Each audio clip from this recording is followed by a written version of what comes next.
Good evening and welcome to Bellow Field on what is, well, the prototypical New England April afternoon here in Medford.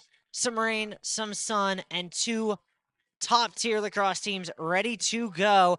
The 18th ranked Babson College Beavers take on the number 1 ranked Jumbos here on Bellow in what will close out the Jumbos home campaign. As a good save there by Verga to tip that one past the post. Inside feed. Carden catches behind the back. Come on. Holy moly. And a turnover. Picked up by Kate Wijak. Can the senior defender look to score? Wijak going through two. Gets a look. Gets a goal. And you can tell how much that means. Not giving the opponent a chance to respond. Joey Walbaum just dropped two attackmen. Feed down low, extra pass, and the Jumbos get 13. Yeah, these teams are too good. This game's going to be won on effort, not on skill. Spin, Kelly scores! You saw that shot coming right before the spin, didn't you, Riley? Absolutely. As soon as he planted that right foot, I've seen that move enough times to know what's coming.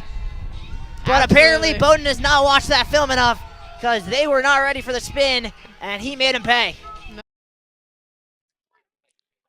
Jumbo's making some substitutions here. Bo Keogh on the field for the first time today. Rolls right, jump shot, and he finds the back of the cage. There were how many men in front of him, Riley? 3? I don't know. The goal? At least. Wow. Wow. Wow, Fashila is good. You don't see a shot coming from there very often. You don't, and I don't think anyone had Bo Keogh as the first scorer on their bingo card. If they made that bet, they made a lot of money. Yeah, if there are bets being made about this game. Same two back on the draw.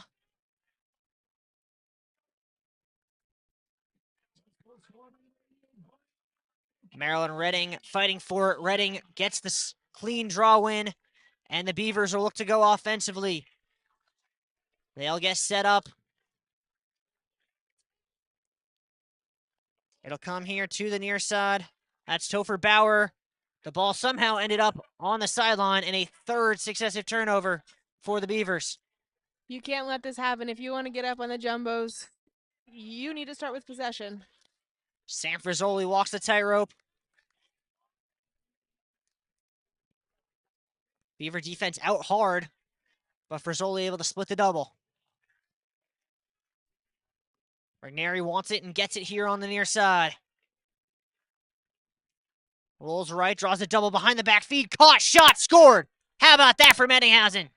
Wow, I was not expecting to see a shot like that either at the beginning of this game. Normally we see those creative shots coming out third, fourth quarter. Yeah, I mean, the Jumbos, they don't seemingly want to mess around. I think they got a little bit scared towards the end of that Middlebury game. I mean, they had a 12-goal lead at a point. Middlebury cut it to 5 down the stretch. They're not taking any chances so far to start this one. No, they are not. We've seen them in the past. They have 2 different versions of not taking chances. Another draw win for the Bows. Jumbos with 7 shots. Babson without a offensive possession that's lasted more than 7 seconds. Jackson Red now. Dodges, draws the double, forced to the X, but he'll get rid of it. Skipped up, scooped up nicely by Keogh. Back to the X. It'll come to Ragneri near side. Knocked free, gets it back, spins. Still driving, still going, and he pushed it wide with the shot. Wow. At this point, Riley, if I were to describe the Jumbos team in one word for this game, I would say cohesive. Right now, they are passing like it's a hot potato. Ragneri through everybody, but he can't find the crease, and he stepped in it, in fact. The crease violation on the junior. We'll see if the Beavers can figure out the clear this time. Works now to the near side. That's Trip Clark, and he'll get it between the lines. Finally, a successful clear there for the Beavers. 5 minutes into this one.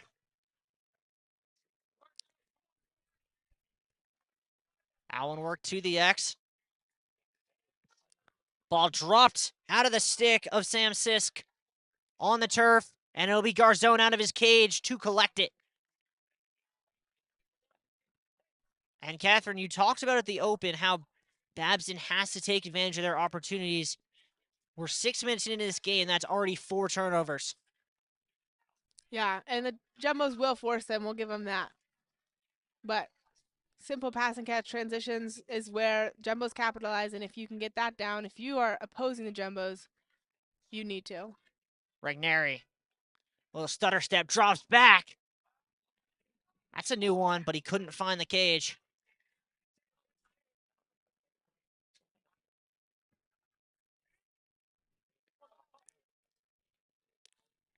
Hauser with the restart. Looks to roll the crease. No one there, reverse shot. Bouncing around, and it's scooped up on the rebound by the Beavers, who are going to look to run for the first time today. This is Sammy Kalishman.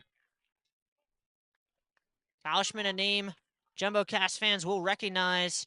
He's on the Babson soccer team as well, a captain on both of those teams.